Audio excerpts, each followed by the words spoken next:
Our story begins with a young white drake, born in the desolate wastes of the northern frosts. His name was Luxunvur. His father and mother were, in a word, materialistic. The two of them sought after what shiny things they could plunder from the unlucky travelers that mistakenly passed through their territory. But Luxunvur yearned for more than the trinkets and toys his parents seemed to covet. He had been taught from a young age that he should take what he wants, from whomever, whenever, because that's what the strong did to the weak. It was as simple as that. But Luxunvur wanted more than these meaningless trophies. Their hoard was a monument of hollow victories, with no audience to admire but his own reflection staring back from the vapid, gleaming surfaces. He wanted knowledge, power. He wanted to see the wide world he'd only heard whispers of, the places these little creatures came crawling from when they carted their wares through his territory. Were these creatures more than just fragile, fleshy vessels whose only value was escorting their meaningless trinkets into his land? His parents, the vicious beasts who bore him, told him it was so. But could these creatures be more? If not just tools, but even allies? Dare he think it, maybe even friends? Once this thought entered his mind, Luxunvur pondered it for months. He dwelled upon it and found himself stealing and pillaging and amassing a small fortune, one that his parents did not know of. Finally, he decided it was time, and he took flight to the south, further than he'd ever gone before, in search of a settlement. Luxunvur thought with some amusement it would be the first village he'd alight upon without the intention to raise and plunder. Before he entered, Luxunvur donned the guise of a silver dragonborn, a lesser dragonkin that mortal society considered acceptable. This form was tall and muscular, with lean muscle built less for feats of strength, but rather speed, agility, and precision. He donned a cloak of leathers and filtered into the crowd, slow and weary of the people he passed. Trust was not a lesson he had ever been taught. He watched those near him with a critical eye, suspicious even of each breath they took. Luxunvur spent the first few hours watching these creatures, learning to mimic their movements and mannerisms.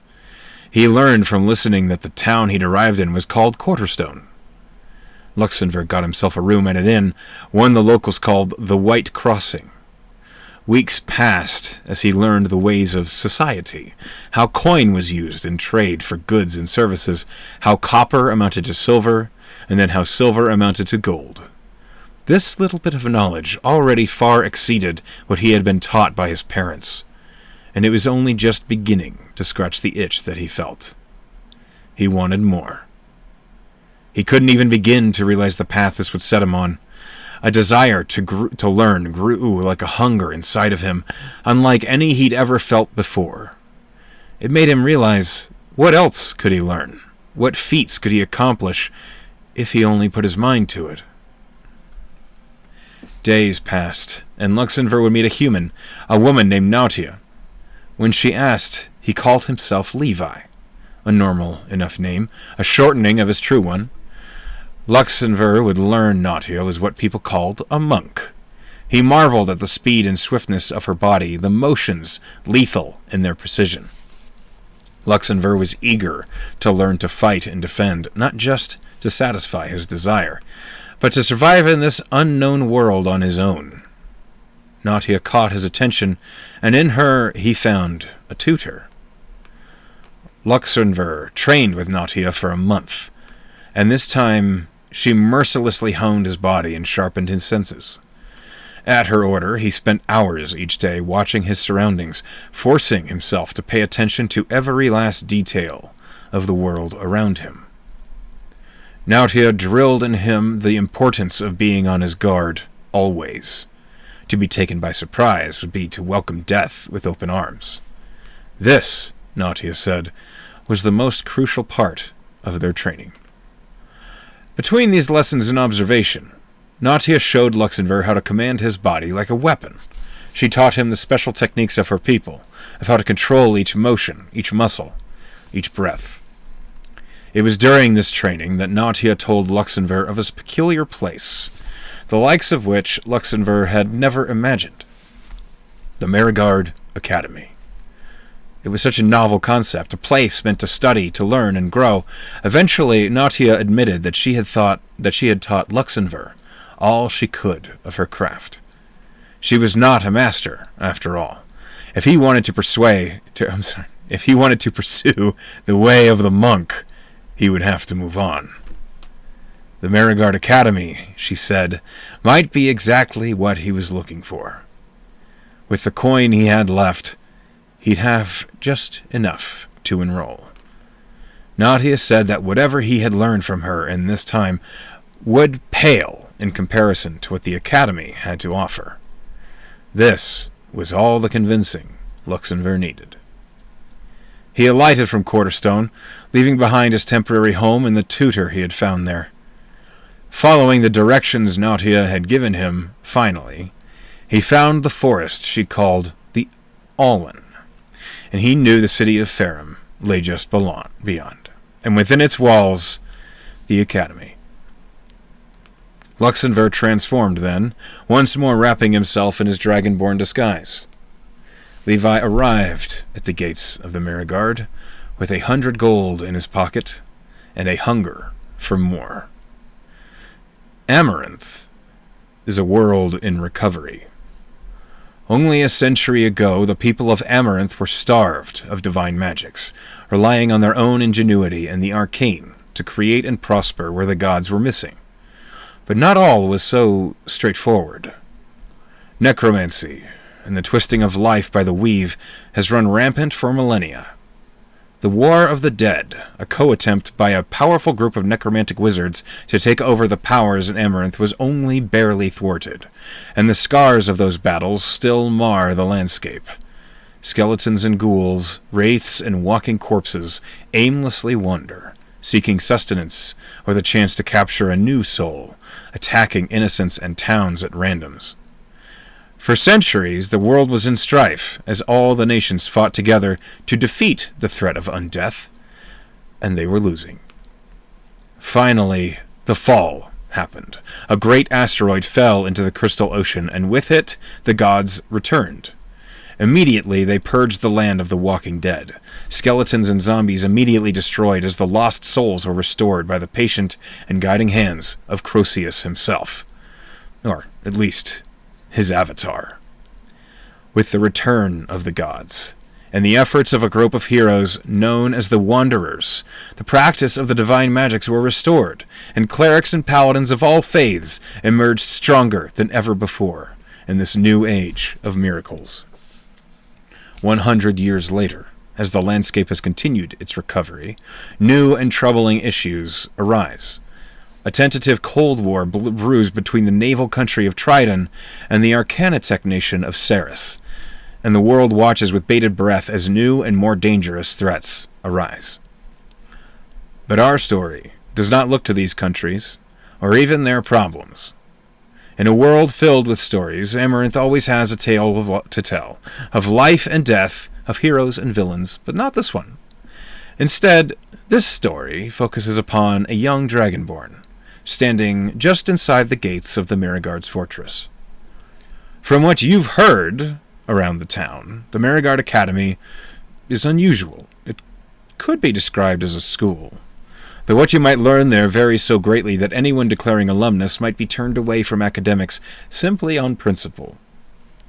It is better described as a guild, or as a fortress, a castle built centuries ago that the fishing town of Farum grew off of like an affectionate mole. It is a guild with a reputation across all of Amaranth, where the mercenaries who fight for the Mariguard are told to be champions, or geniuses, or saviors, or villains. The Mariguard is indeed unusual. It is founded within the borders of Aurelia, the gold and green nation of trade and mixed culture, but the Mariguard swears it no fealty. It provides contracts to those who pay for them, with no concern for allegiance nor retribution. The one constant is that if you hire Mariguard contractors and you do not pay for their service, they will never help you again. The Mariguard is everything you heard it was, physically, it seems. A stout grey stone keep is sentineled by spires. Arrow-slit windows and protected battlements are mark of a history in the structures. The main keep itself appears only 2 or 3 stories in height, though it appears wider than you can tell from here. Trees and archery butts block your view after a ways. To the sides of a stone path ahead, you see the grounds of the academy are well kept.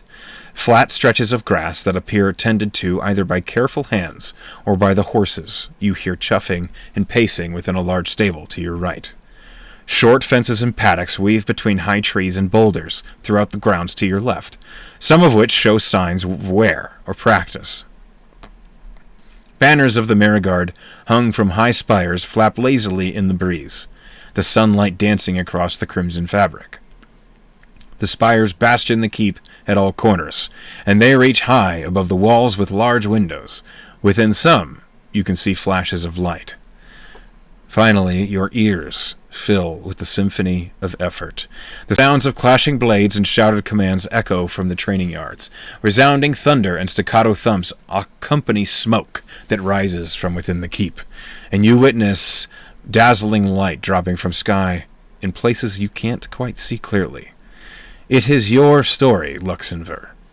What do you do? First things first. I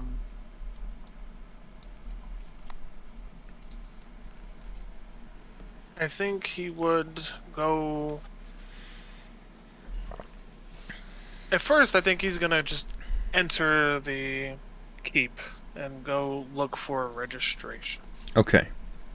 You enter the large double wooden doors that are the front of the keep, and as soon as you do, you enter a wooden room.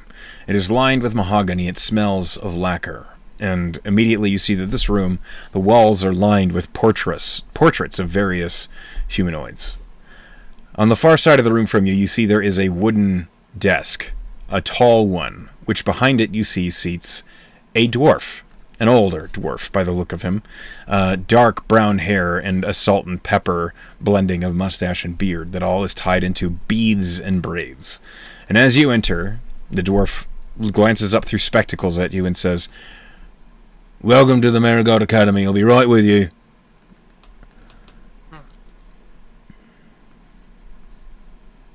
I just kind of lean in and look him over, like real close. How old do you look? Well, roll me a perception check.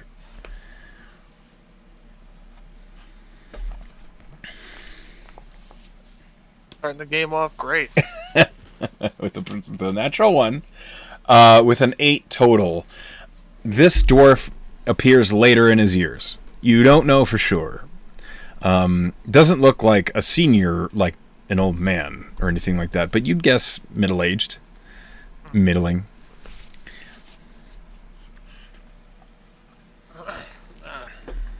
What am I waiting for here?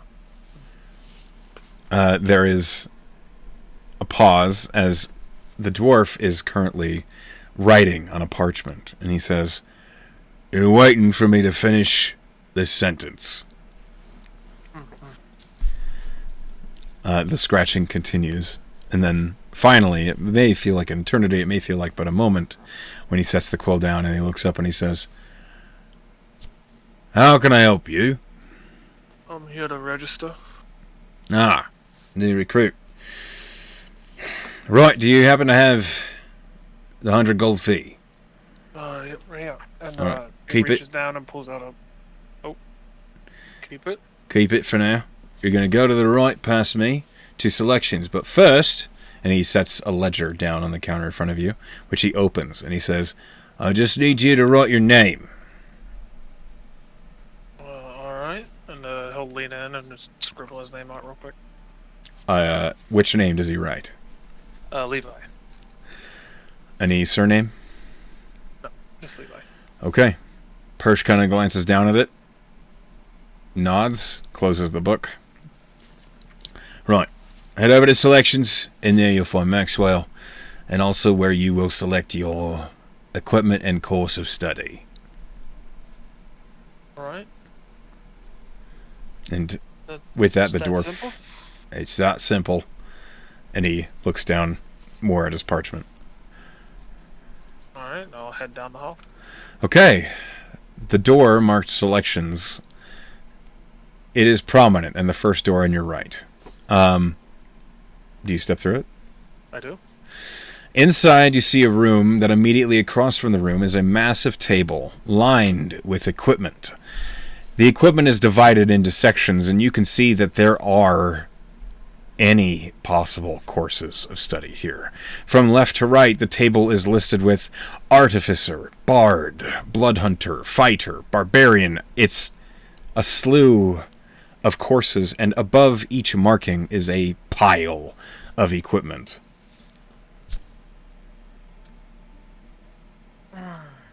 Okay. I guess there's one for monk here. There certainly is. We'll go for monk. Okay. You see that the monk section shows a tall, well-made quarterstaff that is lacquered and painted black with hints of red embroidery all across it. It is a well-made weapon. And next to it is a pack, a suit of what looks like very loose and comfortable linen clothes that look extremely lightweight. Next to that, you see various darts and knives. And then there are other things. A small pouch of incense. Various what look like small tablets made of what looks like maybe a pressed herb or something like that. You don't know exactly what it is. And as you're looking it over these supplies, you hear from behind you, "A new recruit, eh?" Yes, that's me.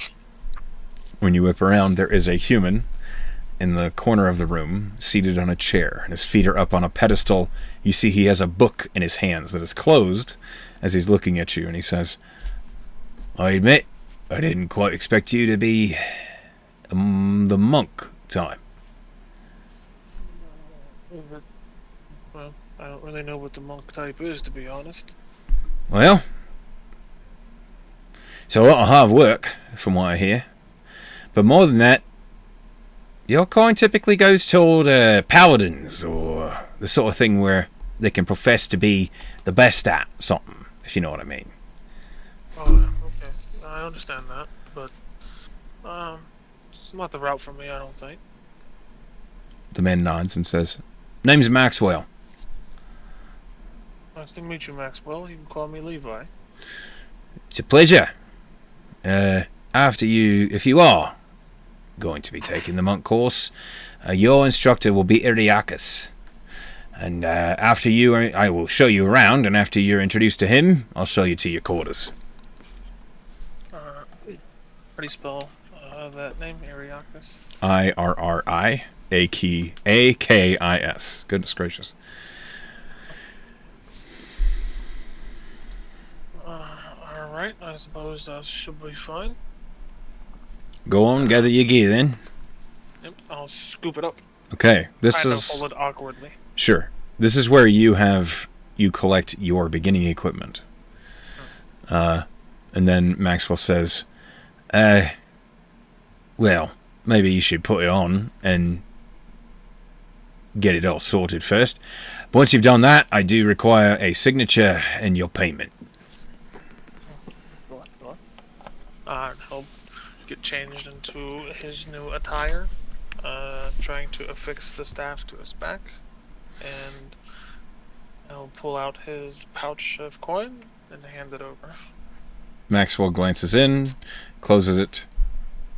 All seems right in order. Lastly, just need your registration itself. And he pulls another book from on top of the pedestal and offers it forward, and he says, "I just require your name and your course of study." Alright. He'll put down a Levi Luxun. Okay. And monk. Perfect. Closes it. That looks like it might suit you. Let's go ahead and follow me. I'll lead the way. And I'll follow. Okay.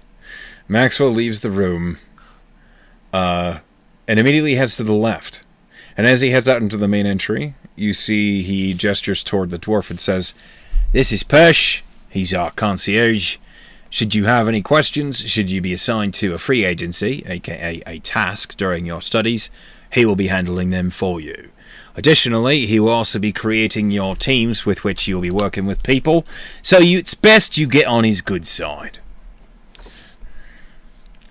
Alright, good side, good to know. Nice to meet you, Pesh. Persh glances up and just says, And Maxwell says, "Don't take it personal. He doesn't really have a good side, but we all try. To the right is through behind that wall. That's the mess hall. There are meals served every day, 6 a.m., 12 p.m., 6 p.m. There's always food available, so if you're hungry, you're welcome to just go in and grab something. But proper meals are served at those times."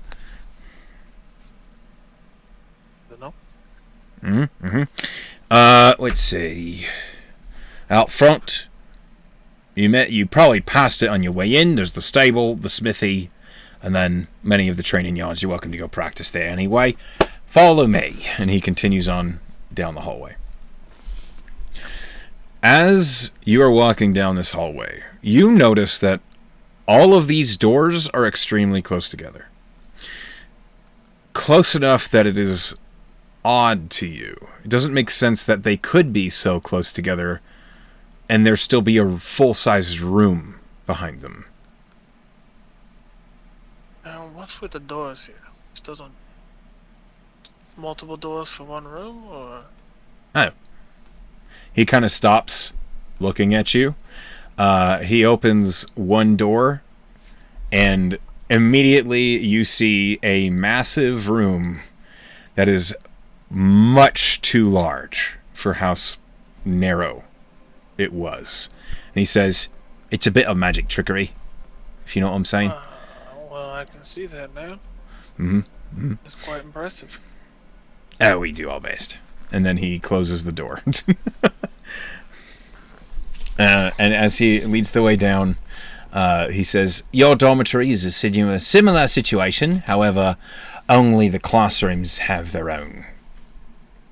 What did Tabernacle say? Dewey?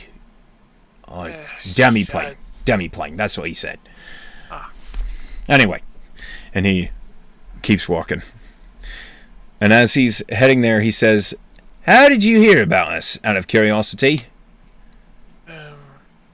I've met someone in a Quarterstone who trained me in the ways of a monk, which is why I've decided to take on this role. And she recommended me come here to learn more. Oh, yeah. Are you looking to be a mercenary? It's possible. I'm unsure of what I actually want to do yet. Well, the way we do things around here is we train you for a year. You take your exam. If you pass, we hire you, if that's amenable to you. If you fail, well, tough luck. However, you can always pay another 100 gold for another year of training, and sometimes that's all it takes. Anyway, and finally, he arrives at a door. It is simple, dark brown. Most of the doors seem to have some personalization to them. This one looks as though it was just as the door came when they built the structure. Very plain and boring, with a pull leather instead of a knob. And he says, "Here we are. You ready?" What is this again? This is the monk classroom. This is where you'll be learning from Iriakis. Yeah, I'm ready. Right. Once you go in, introduce yourself and all that, I'll be waiting out here. So, don't worry, take your time, I'm paid by the hour. Alright then. Take a deep breath and step up to the door. Maxwell opens it. You were maybe unprepared for how large this room is. It doesn't look like a room, and as you step out into it, you're looking up at the sun's light casting down from in between trees. It is a huge space. Trees reaching high up between each other, and there is no ground, at least none that you can see. Instead, your feet, as you step in, are in a very shallow 2-inch, maybe, puddle of water that reaches as far as you can see. You see, maybe 50 feet ahead of you, a man stands on the water, his hands clasped behind his back, as he is looking out what looks like beyond two massive stone pieces of a structure, door. You're not sure what they are. You're immediately hit by the scent of fresh water, green trees, life, vegetation. It is almost overwhelming. And the sensory overload slams you right in the face, and you hear Maxwell from behind you say, "Good luck then," and the door closes. I turn my head just to try to look at him for like a what the fuck moment before it shuts, but it's too late. You see that the door is nestled into the base of a tree. Oh, fuck me then. Here we go. And I'll start to walk up towards the figure. Okay. As you're walking, the man who's standing there kind of looks over his shoulder and says, "You are a new recruit then?" Yes, that would be me. He turns and he sits down on top of the water. He's kind of sits crisscross applesauce, as dignified as you can say that word. His wrists set on his knees, and he looks at you, and he says, "Come, sit with me." All right. And they'll just walk up about 10 feet away, and as you're sloshing through the water. Yes. Yep. I'll just sit right in the water. Does sitting in the water and it soaking into the linen pants, does it bother you? Is it annoying? Is it cold? No. Okay. Ariakis is an older man. You can't really tell his age. It's somewhere between 40 and 80. It's a big gap. Yeah. His hair is bone white, but his face is absent of the obvious wrinkles and creases you'd expect from an old man. However, he moves with intent, so it's really hard to get a read on how actually old this man is. And as he looks at you, he says, "You come from far." Quite far indeed, yeah. "What may I call you?" You can call me Levi. "You may call me Ariakis today. Tomorrow, you will call me Master. But let's not get to that just yet. I wish to know why you wish to study the way of a monk." Well, in all honesty, I met a person who was involved with the way of the monk. She showed me what she knew, and when she had nothing left to show me, she told me that I should come here and learn from the academy. Why was that important to you? Do you wish to be a weapon? Or is it deeper than that? I don't think becoming a weapon was my thought when taking under the vestige of a monk. It's deeper, more so maybe the knowledge that comes with it. Are you being honest right now? 100% honest. Roll persuasion. Okay. As this old as shit monk is insight checking you.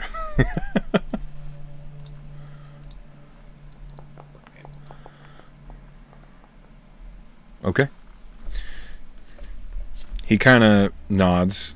His face is stone. You can't read it. But as he looks at you, he says, "The way of the monk is difficult. It requires patience. Lots of patience. Are you the patient sort of dragonborn, Master Levi. I would like to think of myself as one, yes. For your sake, I hope you are right. This is going to be, well, educational. I'm not going to sugarcoat anything with you, Levi.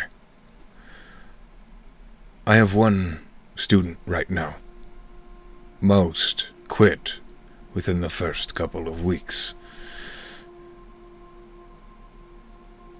Only those who truly want what honing the body and the mind can provide. Only those that truly yearn for it stay. You can say you want it. You can truly believe it, even. I just hope that if you find it is not what you truly want, you do not deceive yourself.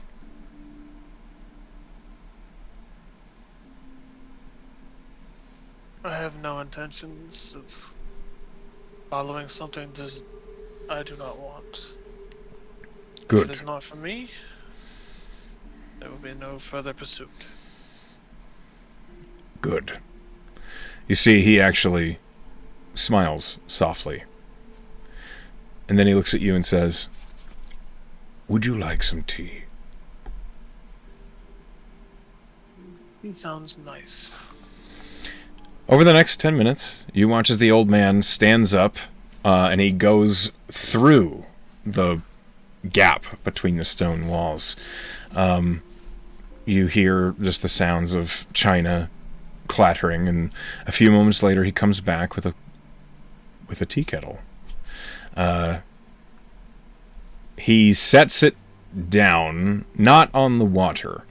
Before he does, you watch as he slams a foot onto the surface of the water, and it immediately freezes.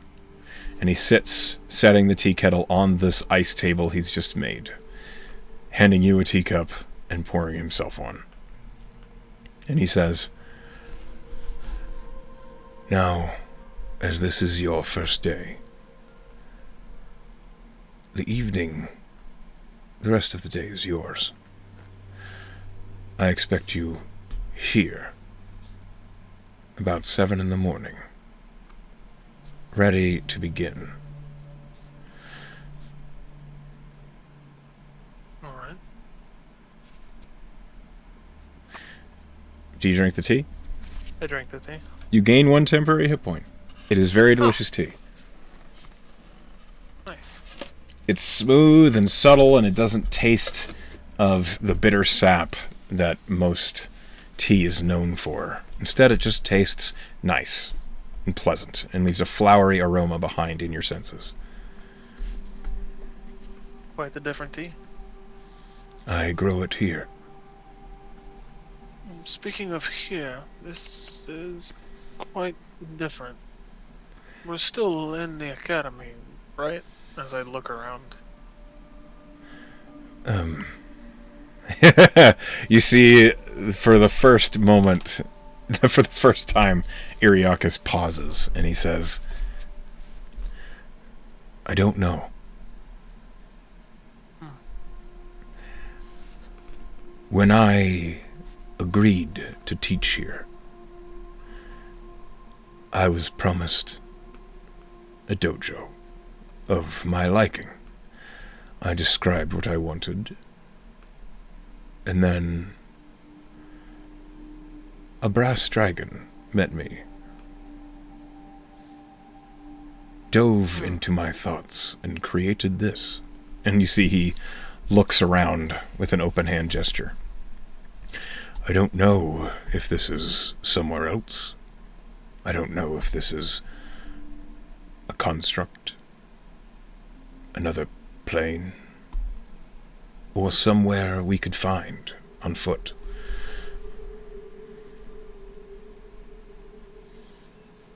Alright. This brass dragon you speak of. Mm-hmm. Does he work here at the academy? You see another small smirk, and he says, "He is the wizarding instructor. Goes by Tabernac. I see. Kind enough fellow, though he will talk your ear off if you let him." That sounds informing, at the very least. It certainly can be, depending how fine an ear you have for detail. Maybe in my free time I'll have a conversation with him. I believe he would like that. This place is a lot different than I could have imagined. Honestly, I don't know what I was expecting, to be honest. Where do you hail from? I live, well, I guess I don't live there anymore, but I come from a small village deep in the northern frosts. Mm-hmm.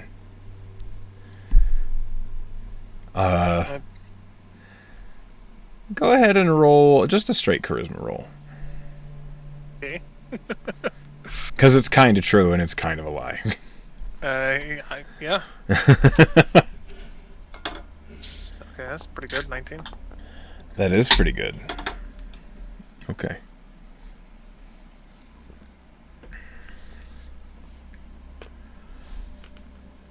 What really matters to me is, what do you hope for in the future? My hope for is to gain knowledge.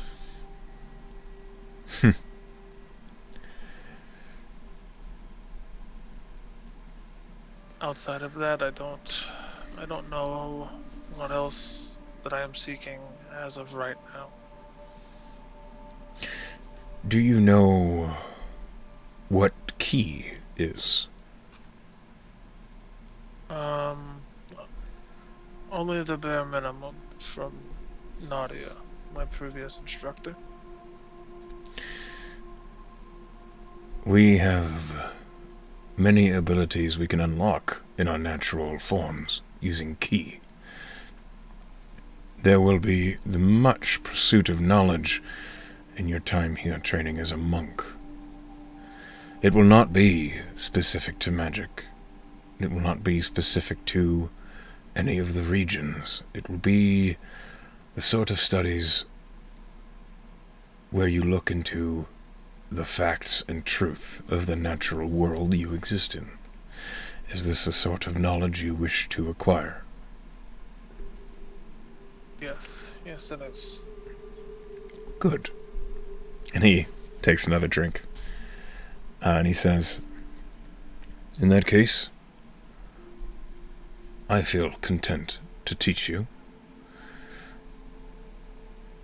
You are welcome to explore the classroom. It is enormous. Or go about, maybe look around the city, learn your way around. I recommend you do so, if not today, then soon, as Ferrum has much to teach a new student." I think I will take the day for the city. As you said, this place is massive, and getting lost on my own in here might be a bad thing. Oh, I will know where you are. Ah. Much as Tabernac would describe as a dragon's lair, I am aware of everyone in this room. Another useful piece of information. Yes. So, should you find another student you wish to conjugate with, don't do it in here, please. Of course. That was a joke. And Ariakis stands, picking up the tea set, and he says, "Good day.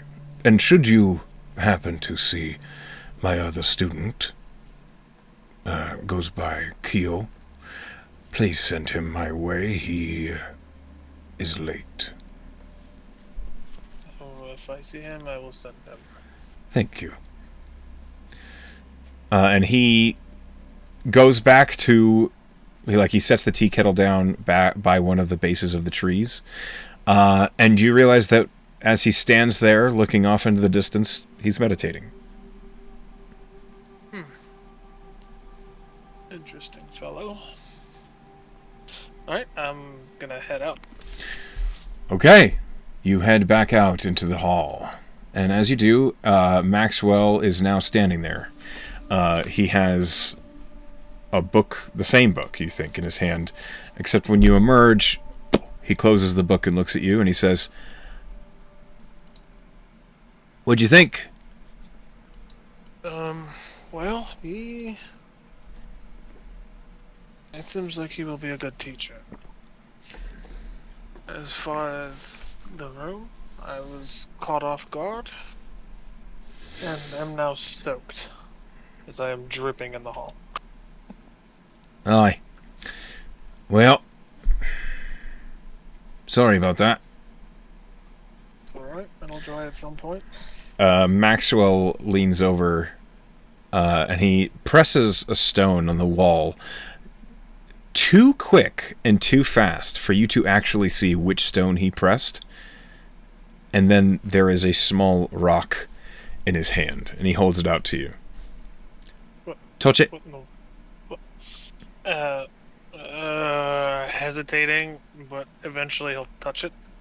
It is a cleansing stone, and you feel all the water is prestidigitated off of you. Ah. Full of all sorts of tricks, aren't you? Well, that's my job. And he, even when you're watching him trying to see where it goes, this man is too quick. The cleansing stone is deposited somewhere in the wall, and you can't tell where it is. What? You've been doing this for a long time, haven't you? I am the rogue instructor, so I'd best be good at what I do. Oh, that's fair. Right, to your quarters. And he heads down a couple doors, and then opens one that also has a leather pull. And that is enough for you to tell, amongst all the other doors, that which doors are the ones that matter to you, is the simplest doors. And as he opens it up, he gestures for you to look inside, and there is 5 doors set into a round room. And he says, "Closest door on the left, that's Kyo's, the other student. So, any other door is yours." That's good to know. I go knock on that door. There's no response. And you hear Maxwell say, I mean, you could be his roommate if you want the company, but I think he might protest." Oh, no, sorry, that probably did seem a bit weird at the moment, but, Master is looking for him. He is late, and I was hoping it'd be that easy, but I suppose it's not. He might be about the town. He usually likes to hang out around by the docks. Well, I guess I'll just grab the room next to his. You say that? It's locked, but Maxwell reaches into his coat and pulls out a brass key, which he hands to you. I will open the door then. Okay. Inside, you see 3 beds, kind of surrounding a post in the middle, giving each bed some privacy. Near each bed is a footlocker, and then next to the bed is a tall dresser. And you hear Maxwell say, "The brass key will assign itself to the footlocker you choose, and then it can't be used on any other." Alright, does that mean I have roommates then?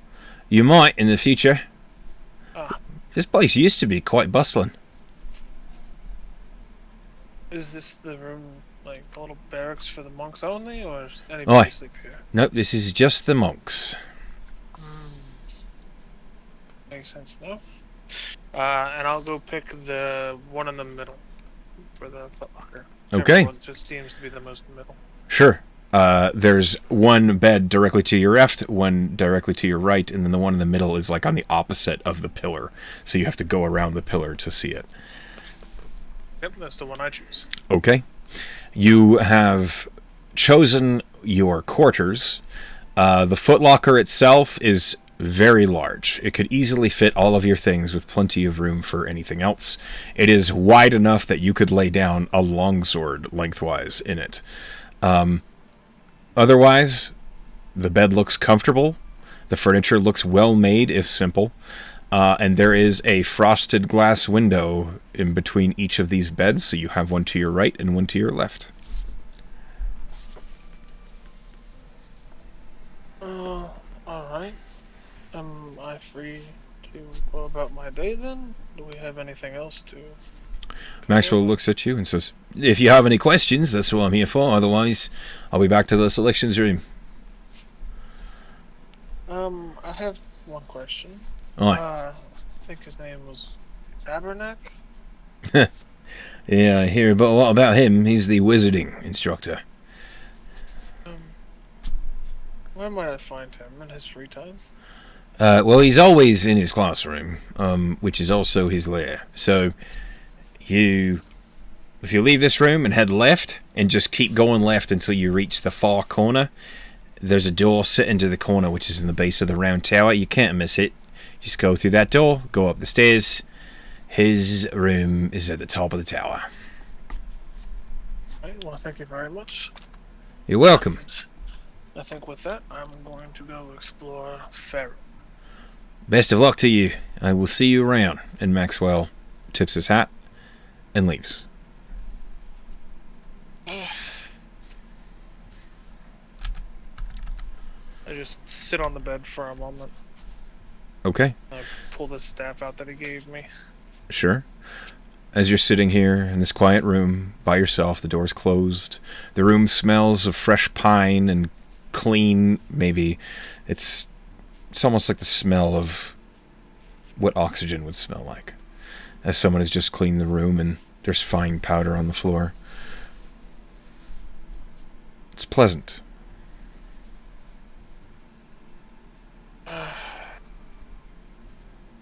What if I got myself into? I feel... best not to dwell on it, I suppose. And I'll get up and head out. Okay. You're out in the main Mariguard lobby. You can go explore any of the classrooms, you can go out and explore the grounds, or you can go out into the town proper. Or you can go get some food. I think I want to go to the docks. To the docks, okay. Let us pull up the map of Farum.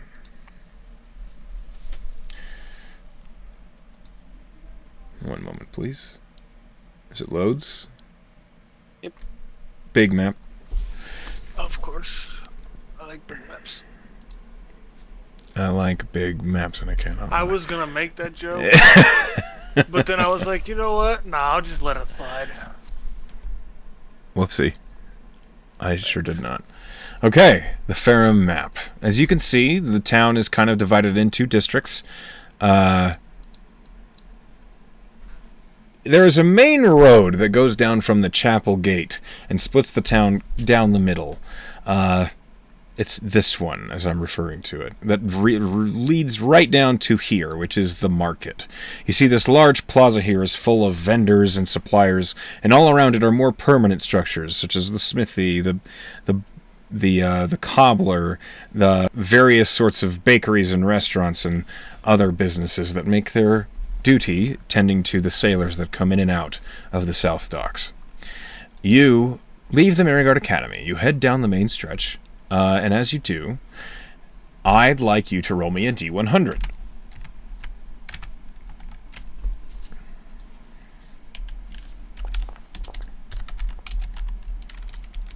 38. 38. One moment, please.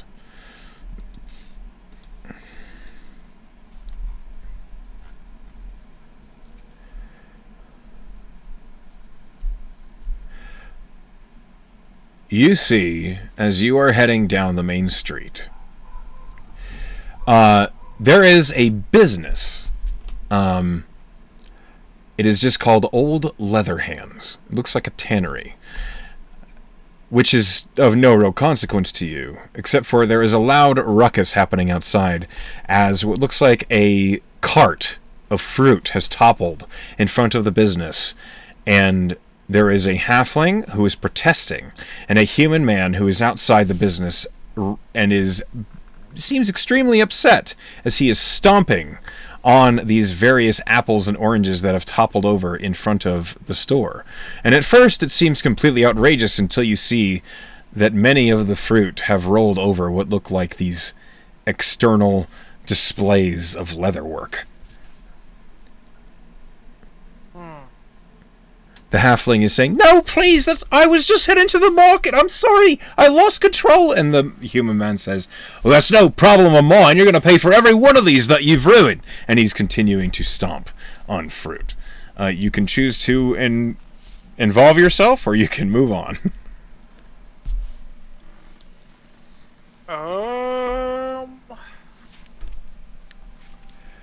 There's no wrong answer here.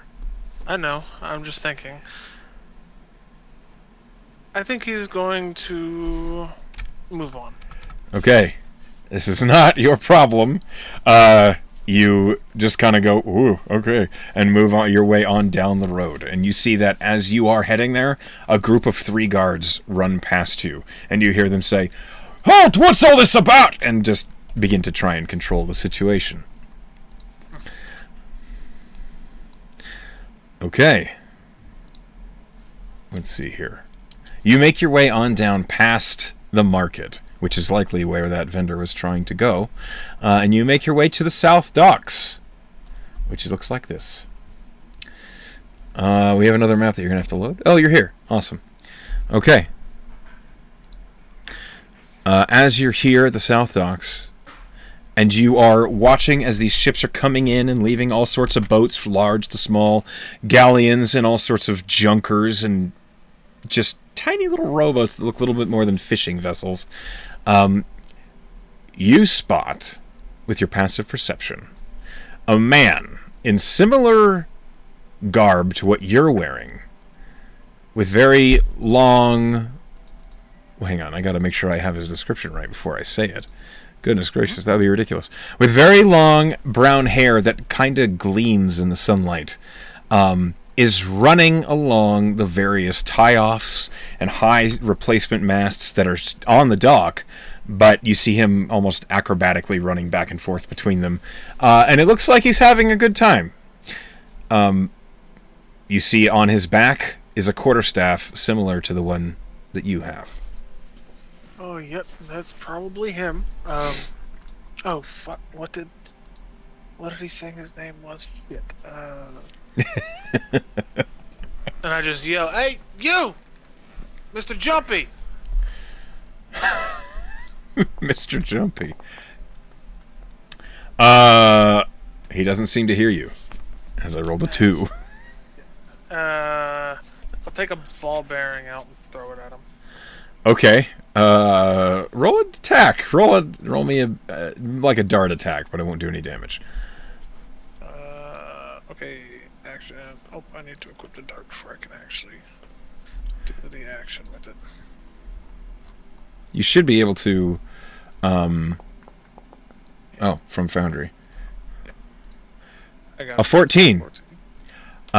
His AC is higher than a 14.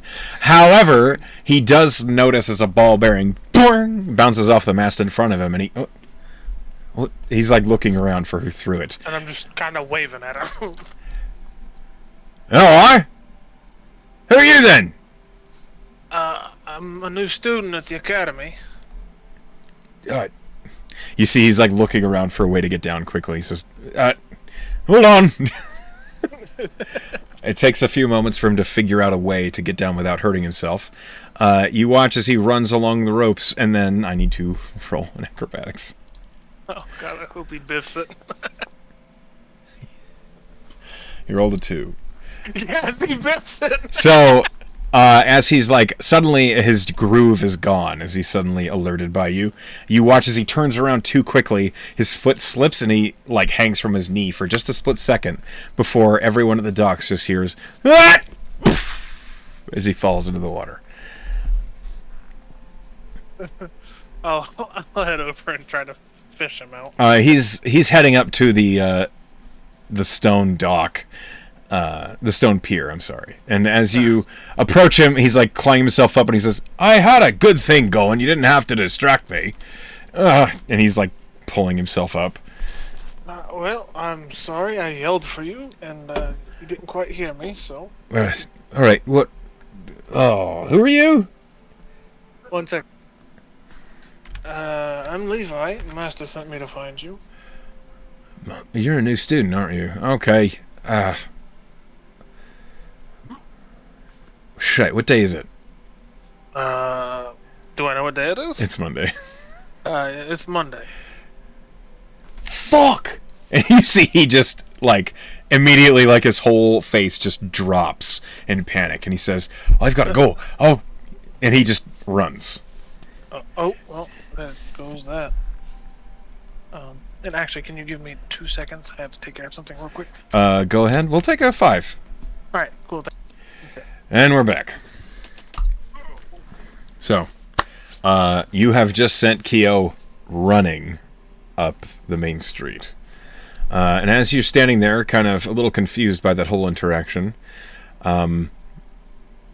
you see that there are all sorts of people out here handling their business. And as you're looking, you hear a voice say, You're new here too, eh? I look for the voice. Yes? Go ahead and roll a quick perception check. Sure. Could be worse.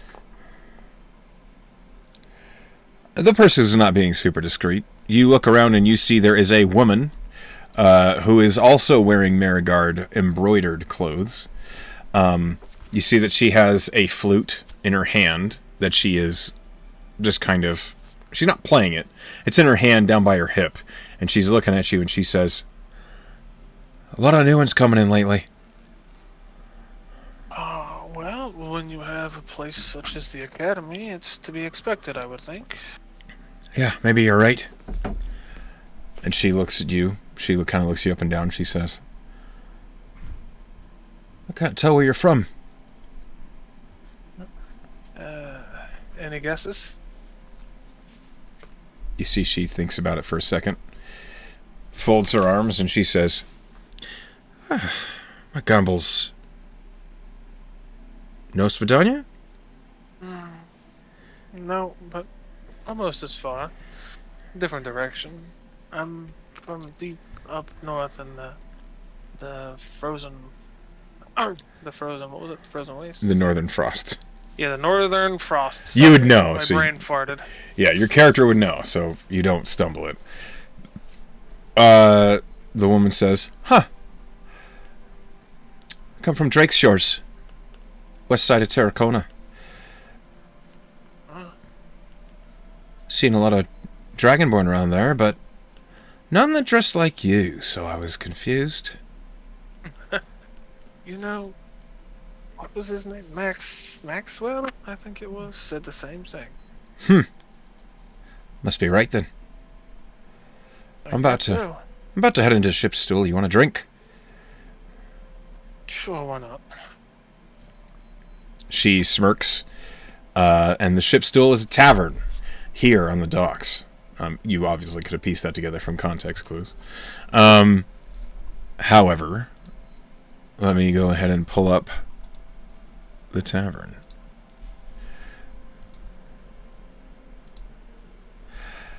The Ship's Stool is a comfortable little tavern that looks though it's been made out of a galleon that was turned on its side and then cannibalized. It is a big one-story structure with all sorts of small tables lining the main floor, but the most prominent fact about the Ship's Stool is that the bar looks though it is made out of the upper deck of a boat, but hollowed out. You see behind the counter there is a man, and he looks at the two of you as you enter, and he says, Welcome to the Ship's Stool, how can I help you? And she looks at you and says, What you have? What do you recommend? You can have what I have. And she immediately heads over to the counter and says, I'll take the red fire. I suppose I'll take what she's having. The tender looks at two of you and says, 5 copper. Alright. I'll hand him 5 copper. And as a note, the lax sort of way he was holding himself outside has changed. He is more on guard and on edge inside this tavern. And Okay. It's pretty noticeable. Sure. You also notice that there are no other Dragonborn in here. So you're getting some, not startled looks, but interested looks. A lot of people are saying, you know, they're turning their head and looking as there's a silver Dragonborn that have entered the room.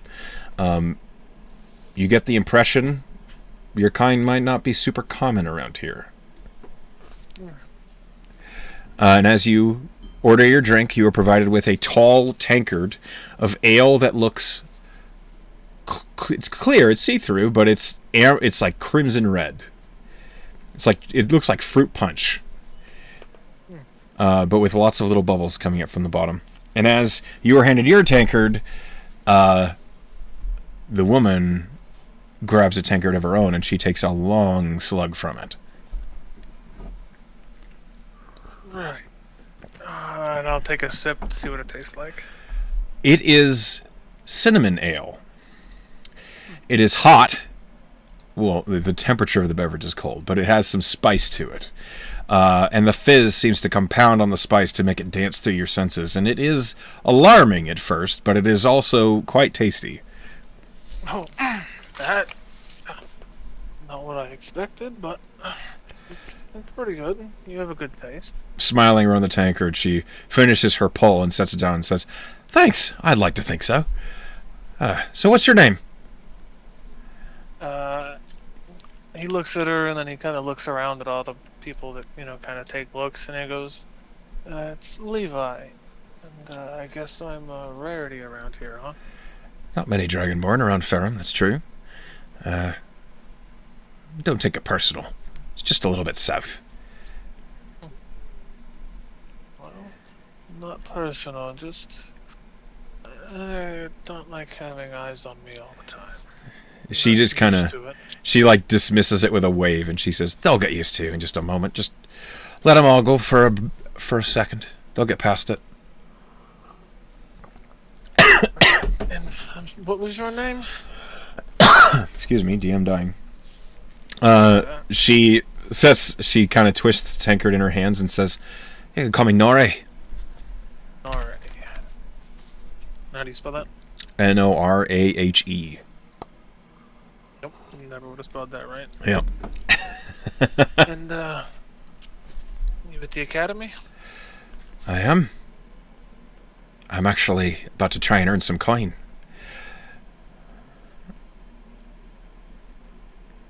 I'm a bard. Doing what? She kind of waves the flute. You see the bartender says, and I'm sure she'll do better this time than last week. I don't know if I like the implications behind that.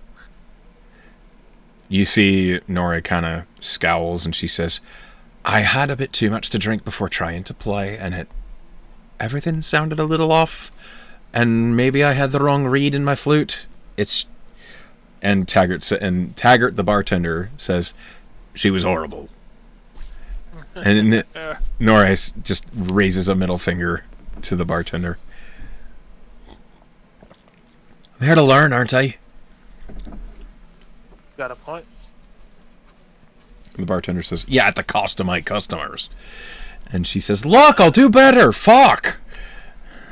It's clearly not that bad. You let her come back. You see the bartender, like, seeing you've kind of caught on to the joke, just is like picks up a mug and with a smirk is like cleaning it out. Well, I'm interested. Let's hear it. And she looks at you and she says, all right. Right now, then. Right now, then. What do you think, Taggart's a little early, but I could get up on stage. And the bartender just kind of shrugs and says, Might as well get it over with. And as Nora hops off the stool, she says, "Fuck you," and heads over to a corner of the ship's stool where you see there's like a raised platform. And as she gets up on the platform, she kind of looks across the room and roll me an insight check. Oh. All right. Nope. Literally no. D20 says no. All right. She looks ready to rock. She picks up the flute. She holds it in front of her mouth and she says, "All right, everyone at the ship's stool, this is a tale of Saris. So listen up." And you see the ship's stool kind of quiets a little bit. And she begins to play. I'm going to roll performance for her. Okay, she rolled a natural 19. Oh, okay. So it is good this week. It is good this week. She begins to play the flute. It's an upbeat, fast-paced song that she's stomping a foot onto the stage to help along with the rhythm. And roll me a history check at disadvantage.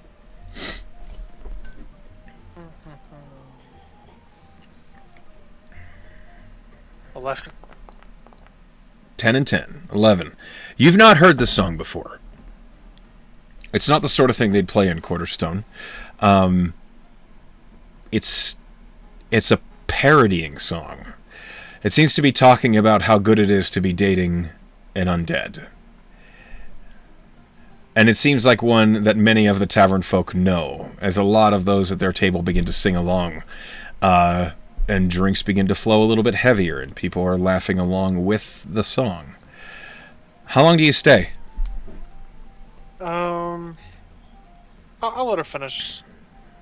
I'll stay until her performance is done. Okay, it's about 30 minutes that she's up playing different songs.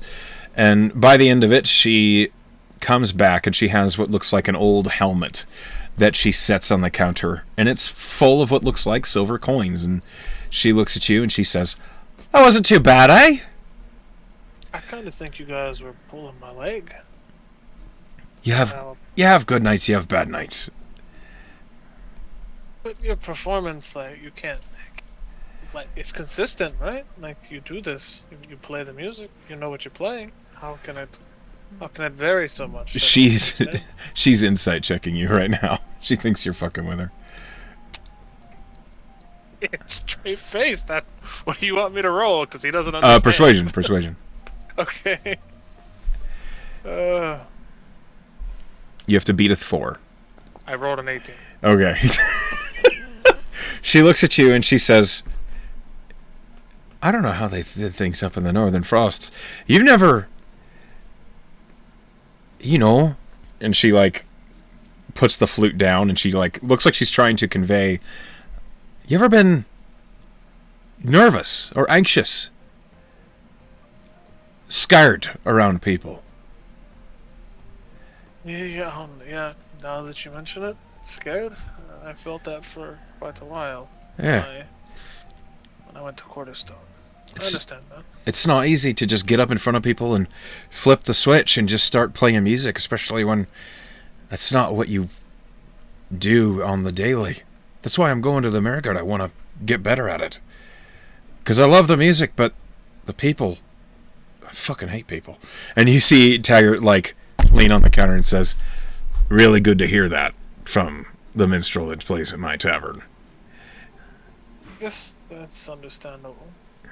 You see, where I'm from, we don't really get new people. It's the family and sort of a tight-knit group. And she kind of looks at you and she says, "Oh, are you one of those weird mountain families that never go out and talk to anyone?" Yeah, you could say something like that. She looks at you with a kind of cockeyed smile and she will thud you on the shoulder and she says, "Good for you for coming out to Ferrum then. Breaking the mold." Yeah, I kind of got tired of the family. Had to leave. If it helps, I'm proud of you, even though I barely know you. Thanks. It's definitely different than what I expected it to be. What'd you expect? Nothing, really. What? What? I'm a bard. I should have asked. It was really rude of me. What are you studying? I am studying how the ways of the monk under Ericus. Eric. I don't know how Iriacus. to pronounce his name yet. Iriacus. Ariacus. She says, "Oh, you know, those monks cut a mighty fine figure." And you hear Taggart from behind the bar say, "Good gods." He walks down the counter away from you too. What was that about? Oh, he's boring. Don't worry about him. And I want to make a point here that when Levi speaks, his accent changes from time to time on purpose. Like, I'm making it change, but I don't know if that's something people have picked up on yet. Sure. But it seems like he isn't used to talking to people, and he kind of adapts the accent of other people. Sure. I don't think anybody's noticed yet. And I just wanted that to be a thing for you to know. Got it. I don't think anybody's passive perception is that good. At least, no one you've met. Not yet, anyway. Right. Why don't you roll me just a general charisma roll? Yeah, you keep asking for the stat that I'm afraid of. I know. You're talking to 15. people, man.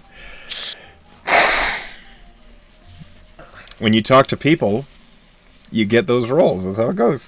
I sure do. It just means they see the truth of you. That's all. With a 15, you're adapting accents pretty smoothly, so it doesn't seem no one's caught on yet. But that's not. Yeah. It can't last. Right. What was that about? Oh, he's no fun. He likes to give me a hard time, and he's a bit of a grump. Yes, if you must know, I do have quite athletic figure. I mean, one can see that.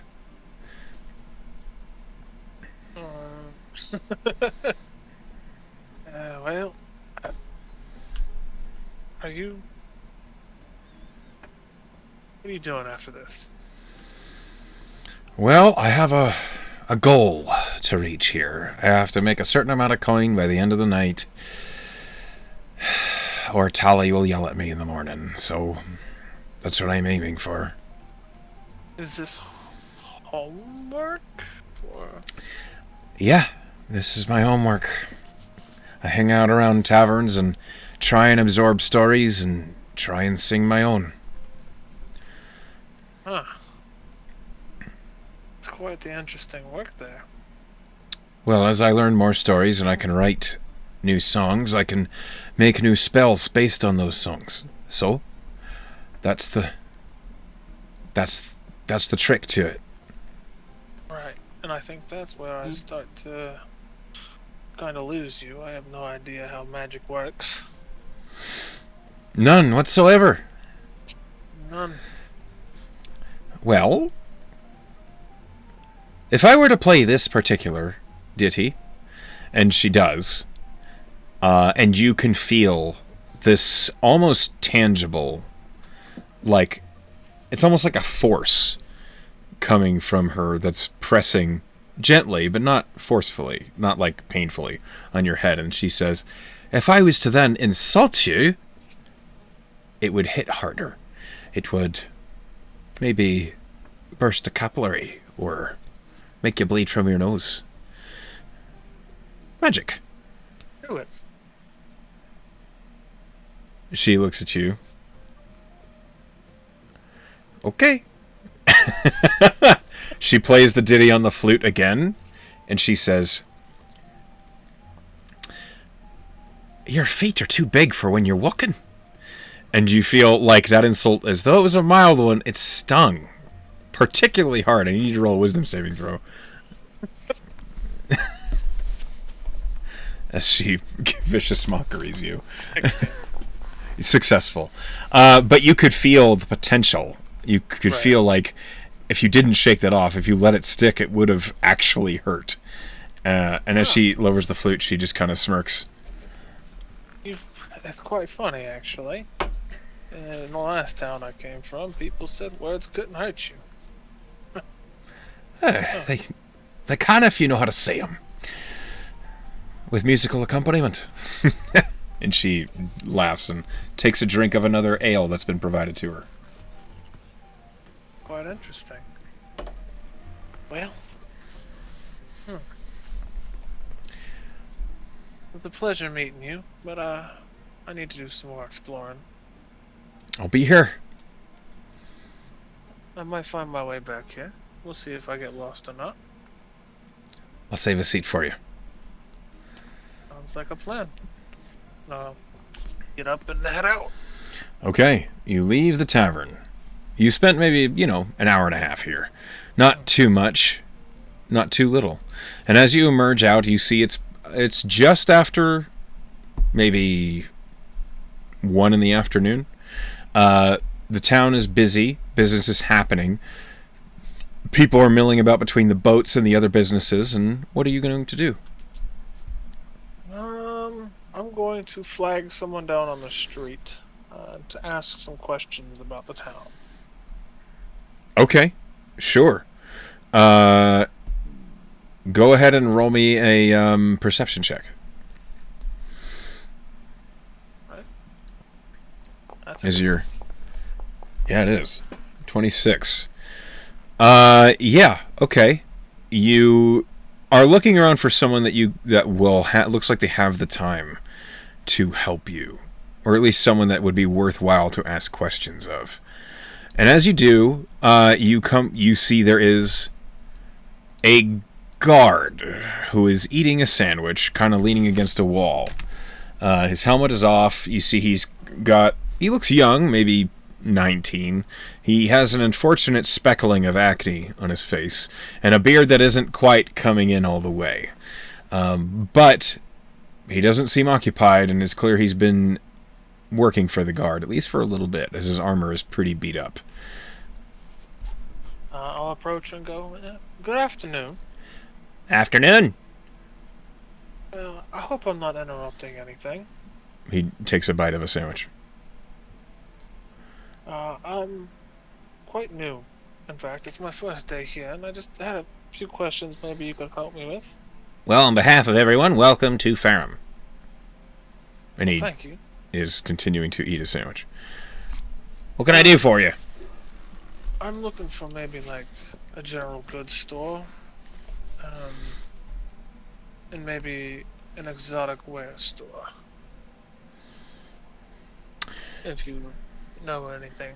When you say exotic wares, do you mean magic? Yes. Right. Well, up the street to the left, you'll see the general supply. And then just over there, a couple blocks, you'll see Tinsy's Trinkets. They have all sorts of magical nonsense in there. Right. Okay. Is there any place in town you'd recommend me staying? Points of interest. The Cogcraft docks are pretty fun to look at if you like boat building. There's the loggers up by the Rain Road. It's always fun to poke about. The Mariguard Academy is a huge draw, but I see you've already been there. Let's see. The temple's out by the chapel gate. If you find yourself in need of prayer, that's always fun. Temple.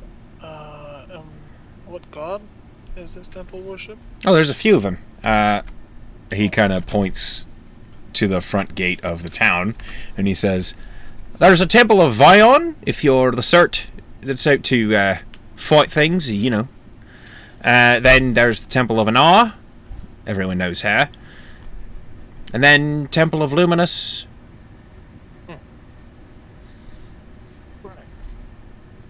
And then I think there's a shrine to Viela out in the East Park.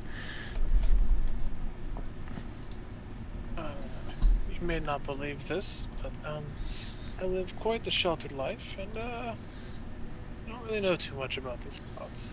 So you might have to take a visit. It's no business of mine. Have a look-see. They're very pretty buildings. Huh.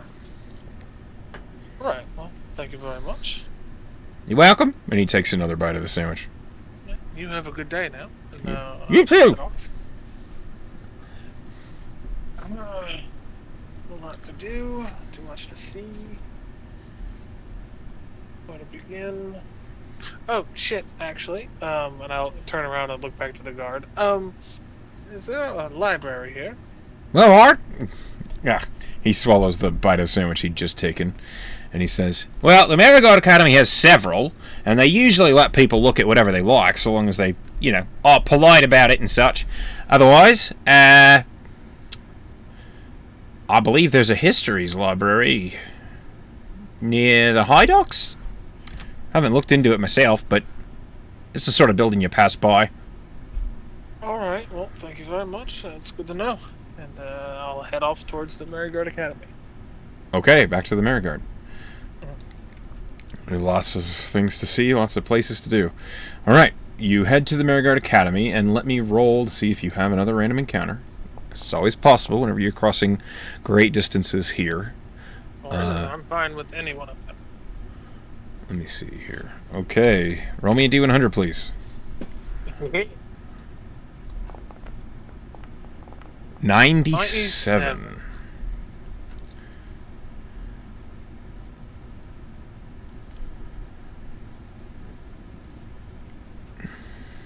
Have this super cool special effect on this die if I ever roll 100. It might happen. Who knows? Okay, hold on. Let me see if this makes sense here.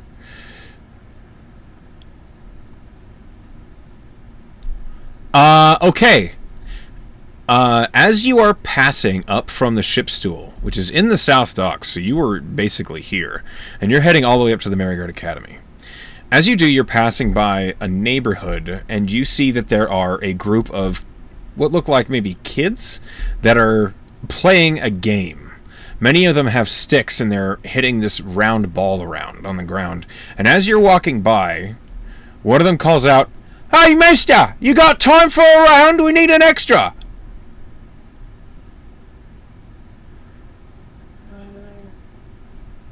Sure, what game is this? Do you say that? Do you ask that question? Sure do. We're playing around a Shintin. You've seen it, haven't you? No idea what you're even talking about, lad. But if you're willing to, if you're a good sport about it, we'll show you how to play. Alright then, let's play. You are handed a long cudgel-like stick. And you are basically instructed to stay with this small group of children. They're not actually, they're like teenagers. And then on the other side, you see it's you make it 5 versus 5. And they are playing what is basically field hockey in this cul-de-sac. Except the difference is it's going to be based on your athletic skill. Oh, I'm sorry. It's based on your acrobatics and athletics, depending on how well you handle the ball. Acrobatics to avoid getting hit by the ball, and athletics to how well you deliver a hit with the ball. And the idea is to try and bounce the ball off of an enemy player into the goal.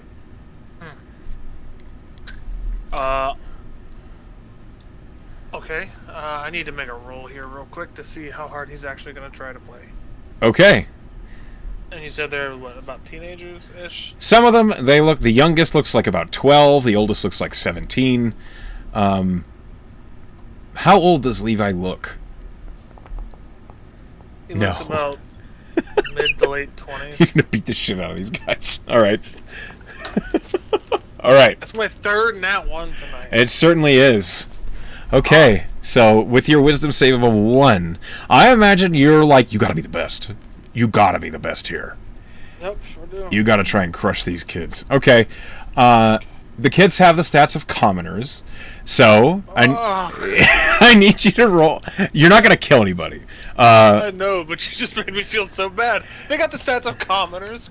They do. Oh. Some of them have like a +1 or a +2. Yep, that's fine. I don't need to know any more stats. I don't need to feel any worse than I do.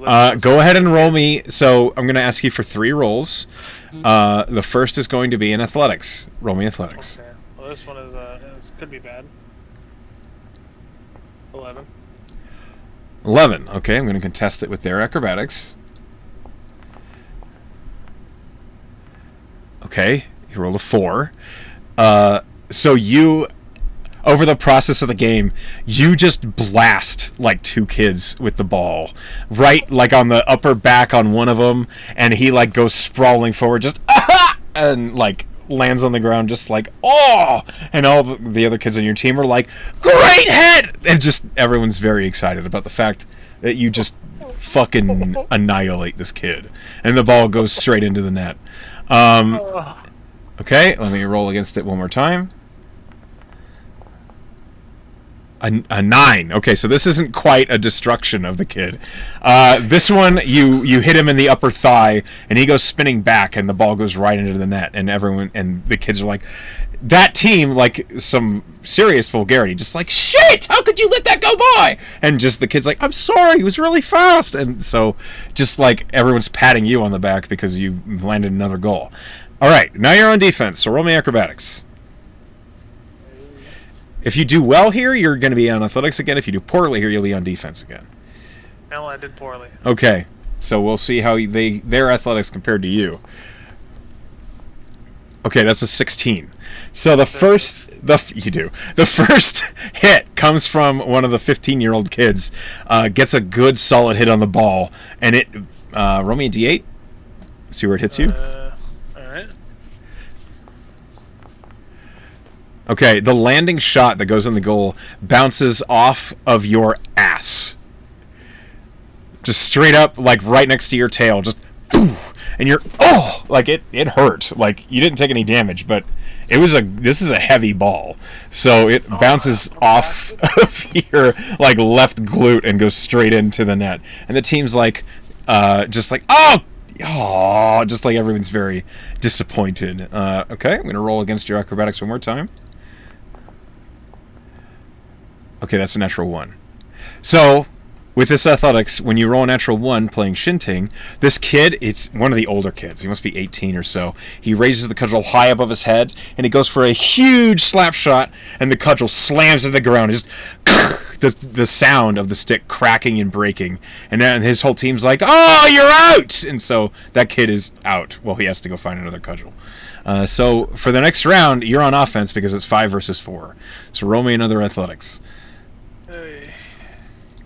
Never felt so bad playing a game. Really? Okay. I rolled an 8 and you rolled a 9. So you score the final point for your team against their smaller team of 5 versus 4, as the one kid still hasn't come back with a cudgel. And the final point that you slam, go ahead and roll me a d8 again. See where you hit this kid. Okay. In the ass. You return fire. You return fire and hit the same kid that hit you in the ass, just right on the tuchus. Just bounced it right off the pelvic bone, straight into the ball. And the kid's like, "Oh, that hurts!" Oh, he's just like kind of bent over a little bit, and like everyone is just laughing at this kid. You have go ahead and roll me a d4.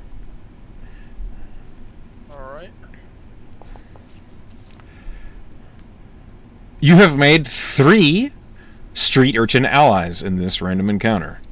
Oh, hell yeah. So that will probably come up later. That is what happens in that random encounter. You play a game of shinting. Alright. Some little allies. That's nice to know. Yep. For example, later on, if you need to perform anything less than legal in Ferrum, you can call upon a urchin ally to give you advantage. Okay, good to know. That's pretty sweet, actually. I like that. So that is how your random encounter played out. And then, having worked up a little bit of a sweat, you make your way the rest of the way toward the Mariguard Academy. And how long would you say it was spent playing? Oh, half an hour. Okay. Not a lot of time. A game of Shindig goes pretty quick. You've learned the rules, and you now know how to play Shindig, should it come up again. Fair. I think he's just gonna lounge around the library, just doing a little bit of light reading for the rest of the day. Okay, so the library is at the Mariguard Academy. So like when you go into the front and you're looking at Persh, you realize you have no idea where a library might be. Yeah. Persh. Oi, what you need? I was told there was a library of sorts in here. He kind of looks up at you, taking the spectacles off, and he says, "What sort of library are you looking for?" There's different libraries then. Right, you're welcome to use any of the resources from the other classes. It's just, if you're looking for a magical library, I'd be sending you to Tabernax. If you're looking for a divine library, you go into Treats. If you're going more for a histories or something like that. Histories, that one sounds about right. Okay, that's going to be the Bard classroom. Oh, alright. Who is the teacher of this classroom? That'll be Tally. Tally. Alright, and which way is that? He hops down off his chair and says, I can show you the way. I appreciate it. And when you say that, Persh looks at you and he says, are you mocking me? What? You suddenly took on a Kayan accent. You didn't have one. Sorry about that. No, I have this sort of tick. I don't really have my own sense of talking, as I've spent most of my time with the family. Roll me a deception. Yeah. Well, I guess it's a persuasion because it is the truth. Yeah, fair enough. I guess it's up to you. You choose. Because I'm not technically lying. That's natural 20. Persh just kind of nods and says, right. And he just kind of continues on. Accepting what you said, moving on. You head into... He opens the door, and you see the Bard classroom. She's not here. You see, as you open the door, there is a sprightly, what looks like could maybe late 20s woman in red attire toward the far side of the room, and there is a gnoll with a lute in one of the chairs, and they both turn and look at you as you enter. And Tally says, "Oh, are you a new student?" Indeed. Fantastic. Are you here to become a minstrel? Unfortunately not. Oh. All right. How can I help you then? And she, you can see her whole demeanor has changed. Sorry about that. No, I was told that the historical section of the library could be found in your classroom. Ah, you're looking for histories and such, aye. And she gestures to the shelves that are occupying an entire wall of this music room. And then you see that she says, "Help yourself. Just if you take anything out of the room, please let me know so I can come kill you if you don't return it." Oh, you're not joking. No, shakes his head and says, "She's not." Yeah. Is Persh still here? No, he's gone. I leaned to Persh to say something. You see he's already 30 feet down the hallway. Oh, right. And your name is? Oh, I'm Tally, the Bard instructor. And you're companion over This here? is Yitron. And Yitron says, "Oh, yep, I'm Yitron, Longclaw." It's a pleasure. Can't say that I've ever met one of your stature before. You're not around East Aurelia much then. We're around here all the time. And he like plays a quick riff on the lute. That is actually remarkably competent, despite your first impression, maybe, of a gnoll. You can just see the look of surprise on his face. Alright, As Yitron is looking at you, you make eye contact with Tally, and you kind of get this look where she's like, talent comes from anywhere. Really? Right. I think I met another one of your, students earlier. Oh, yeah? Yeah. You saw Nore? Is she the only other student you have? At the moment. Oh, well, yeah, I saw her then. Is it this may sound rude, but you and Eric, I think that's his name. Iriakis? Yeah, Ariakis. Are you guys just not popular, or I don't really understand how it works here. Students come, students go. Not everyone makes it. This obviously isn't everybody's cup of tea, and some of the courses are really hard, actually. I don't just let anyone be a bard. We have a bit of a vetting process. You know, I think that's probably quite fair. If any dumb yokel just came in the front door saying they want to be a bard and they don't have any skill, I mean, I'll try, but I can't promise anything. Hold on. Alright, well, Clearly, Ariaka saw something in you. You're wearing his clothes. well, I was given the clothes before he met me, really. That's not how it works. You met Maxwell, didn't you? Yes, he spoke to me for just a brief moment. Aye. She laughs and she says, "You think the selections room is for you?" I'm not sure I understand. Come on. You're smarter than that. I can see it on your face. Selections. We select who can see it. That makes a lot more sense all of a sudden. Mm-hmm. So clearly you have some talent. Well, I'll take that as a compliment then. You should. Or at least a comment on what everyone can see. That's fair enough. To be honest, this whole academy is, well, it's different. It's not like what you would think a school would be, from what I've heard anyway. Of course it is. Why do you think I work here? It's the best place to work in the world. Is it hard to get a job as a teacher? You certainly got to prove yourself, or at least I did. Well, I'm sure they don't just accept anyone. I'll take that as a compliment. Well, you should.